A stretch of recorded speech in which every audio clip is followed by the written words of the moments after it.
Britney Spears has been formally charged with driving under the influence of alcohol and substances. The Ventura County District Attorney filed the charge on Wednesday, April 30th. Her arraignment is set for today, Monday, May 4th, and the statement that came from her own representative might be the most revealing part of this entire story. They called her actions completely inexcusable and said this should ideally be the first step in long overdue change that needs to occur in Britney's life. That's not a legal team defending their client. That's the people closest to her publicly saying she needs help. And after everything this woman has been through, the conservatorship, the public breakdowns, the divorce, and now this, the internet isn't laughing. They're worried. Here's what happened. On March 4th, the California Highway Patrol pulled Britney over on U.S. Highway 101 near her home in Ventura County. Officers said she was driving her black BMW at high speed and moving erratically across lanes. When they approached the vehicle, she appeared impaired. They administered a series of field sobriety tests on the roadside. She did not pass. Officers then placed her under arrest and transported her to a Ventura County jail. She was released on bail the following morning on March 5th. The CHP completed their investigation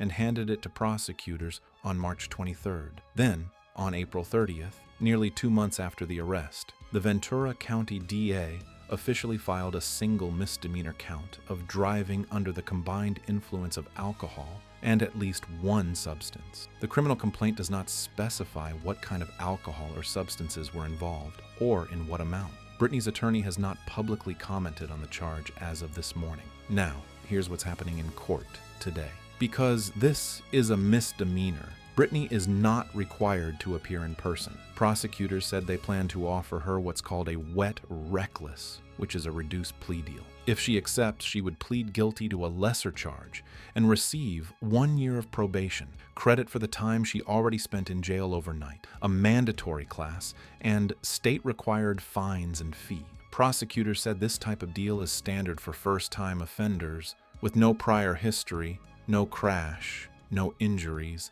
and a low blood alcohol level. All of those conditions reportedly apply to Britney's case. Shortly after the arrest in March, Britney voluntarily checked herself into a treatment facility. That decision is significant because it shows the court that she's already taking steps to address the situation. Prosecutors specifically noted that the wet, reckless offer is common for defendants who have independently shown motivation to address their problems and seek treatment. Britney checking in before being formally charged works in her favor legally, but the fact that she needed to check in at all tells you where she's been mentally. And that's the part of this story that hits different, because Britney Spears hasn't had a normal life since she was 16 years old. She became one of the biggest pop stars on the planet as a teenager. She was chased by paparazzi every day for over a decade. In 2008, after a very public breakdown, a court placed her under a conservatorship, primarily controlled by her father, Jamie Spears, and his lawyers. That conservatorship dictated every aspect of her life for 13 years.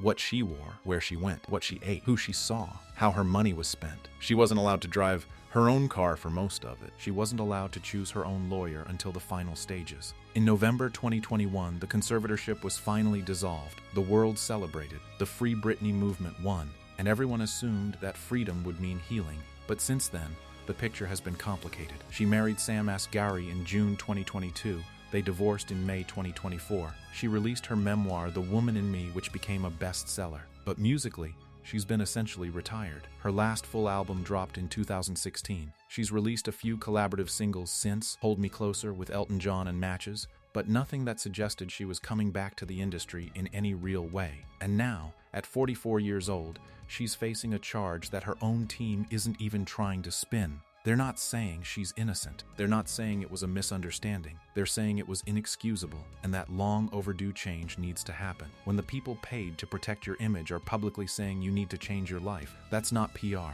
That's a cry for help on her behalf. Britney Spears spent 13 years being told she couldn't make her own decisions. She fought for her freedom and won. But freedom without support is just a different kind of isolation. And right now, it looks like Britney is fighting a battle that no court ruling can fix. Subscribe. I'll have the update after today's arraignment.